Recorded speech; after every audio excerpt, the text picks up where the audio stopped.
Good day to all my friends, subscribers, and viewers. So, we re-vlog for a third time, guys, no? So, this is the property. So, it's a big flat terrain. So, the big portion of the property is a big flat terrain. Then, this surroundings, this one is part of the property. So, actually, it's like secluded, guys. This is like a secluded property, but it has a road.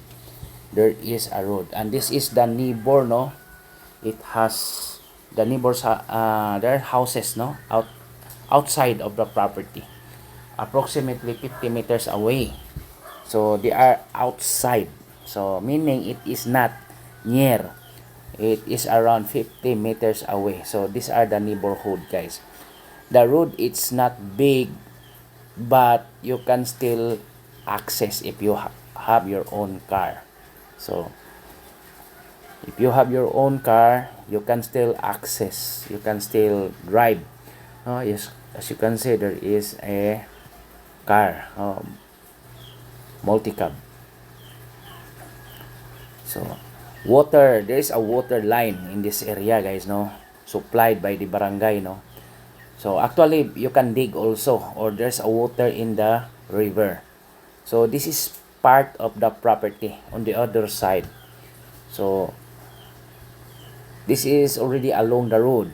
So it has already the road. So this flat terrain, then with the trees, then after to the trees, it's already the big flat terrain of the property. So as you can see, there is already a barangay road. According to the neighbor, it's already around 1 month ago. So there's really a road right of barangay. It is really along barangay road. So the distance from the highway is around let's say 3.5 kilometers. Honestly, that's like that, no? 3.5 kilometers. Medyo distansya, pero kasi yung papunta dito, guys, is parang from the big road going, because Barangay Uwak is the interior barangay connecting to Hagnak, Bohol. So parang ano to, dadaan ito shortcut kaysa babalik ka doon sa Luay. For example, from Bilar, Lubok, Luway, then papuntang Hagna. Ito ay direct na. May shortcut dyan, no? So, ito talaga, guys, mixed with rough and concrete road. Pero majority is concrete road. Di lang masyado kalakihan, guys. Pero, ma-access mo talaga. Tinitingnan ko dito kung saan talaga ang tubig, kasi sa primero kong pagpunta, hindi ko masyado makita kung saan sila kumuha ng tubig. So ito po yung talagang pwedeng mag-shortcut tayo doon sa property, makapasok tayo doon sa big flat terrain of the property, guys. So ito po yon. Pero sabi ni may-ari, kung diyan talaga tayo dadaan, pwede naman kukuha tayo ng road right of way, kasi sa kanila namang mga relatives yan. So, pinuntahan ko to muna yung guys, yung saan talaga sila kumuha ng water source. So, sabi ng babae, yan po, yan, may tubig talaga sila, no? Sabi nila, galing yan sa barangay. So, yan po. Then, going back, no, to the property, pinuntahan natin kasi may nagtatanong, di ba, babahain. It's not flood, di ba, maging flooding area. So ito po, pinuntahan natin doon kasi para maano talaga kung gaano talaga kaganda yung property natin binibenta, kasi ito po ay just only around less than an hour from Tagbilaran City, at medyo maganda kasi nasa interior talaga tayo ng mga sa bundok talaga tayo, frankly speaking, at sa gitna. At maraming kahoy, guys. Maraming kahoy. Siyempre, pag umuulan, medyo iba ang climate, parang malamig, ganun. Tapos, paggabi dito guys, medyo malamig talaga kasi maraming kahoy nakapalibot. So, surrounded by trees.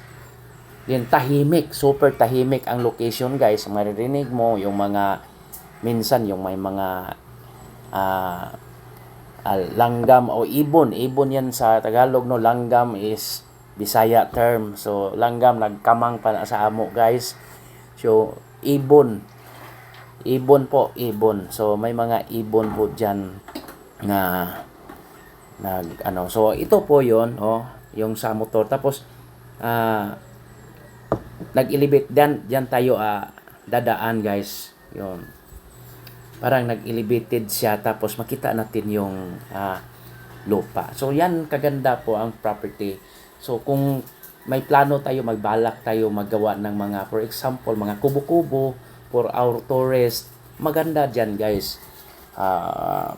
May gusto kayong gawa ng parang business, gawa kayo ng swimming pool diyan sa loob. Kasi wala namang problema yung property. It's really a titled and private property, no? So, it's really a buildable area. So, yun po, kalaki, no?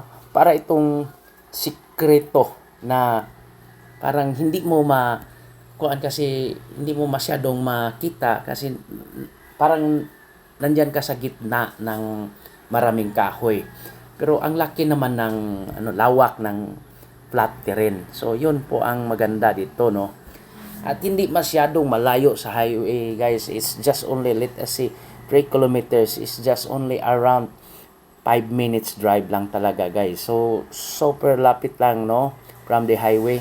Then, you can go to the other tourist destinations. Again, I say that Tarsier Viewing o Chocolate Hills, Lobok River Cruise.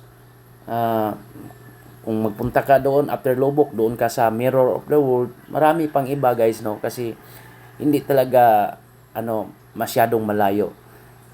So, ito ay one of the best investment, guys, no? Lang natin, no? Kung mag-negotiate pa tayo, kung tingnan natin kasi sobrang mura naman ang property. It's 100 pesos per square meter lang. Kasi super mura talaga. Yan po ay lang yan. Shared lang po yan yung kubo ni farmer, tenant. So, may tenant talaga yan, guys, pero they are already organized. Then, sabi nila, wala na problema. Alis talaga sila dyan. So, ito po yung daanan papunta sa big road. Then, kasi medyo magliko lang tayo ng kaunti, tapos papunta sa property. So, ito po yun. Hindi masyadong malaki ang daanan, pero okay naman. Naman talaga. Magkasya naman talaga pag may ibang sasakyan sa iyo. So, hindi magkapareho, may malaki, may medyo develop na rin. Pero may mga portion talaga na po. So, ito po yon is the big road already. It's connecting to Hagna, Bohol, no? It's like a shortcut road. Then going to the national highway. So, malapit lang yung highway.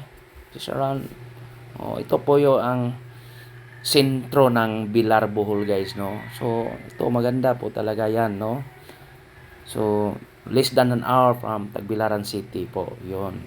Then, tulad din ng Panglao Island, beach kayo, maganda rin. Di masyadong malayo, guys. Okay. So, yon po.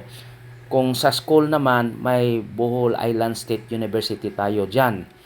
So, mga private, meron din. So, mag-research na rin kayo sa Bilar, Bohol. So, maganda po dyan. So, okay, for inquiries, just contact me. And please subscribe our YouTube channel. Subscribe and share. So, kung guys, kung may property kayo na gustong ibenta, kontakin mo lang ako. Mag-share ka ng video at sa yung papilis mo. Para i-upload natin, baka makita naman sa ibang mga buyers, no? Basta legit lang talaga. Okay po. So, yun po. Maganda po talaga ang Bilar natin na property. Okay? So, again, maraming salamat po. So, ito po ang Bohol Island State University. Medyo hapon na. Yan po. College po yan. College school. Okay. May mga pulis na nakamonitor. Okay. Thank you again. Bye.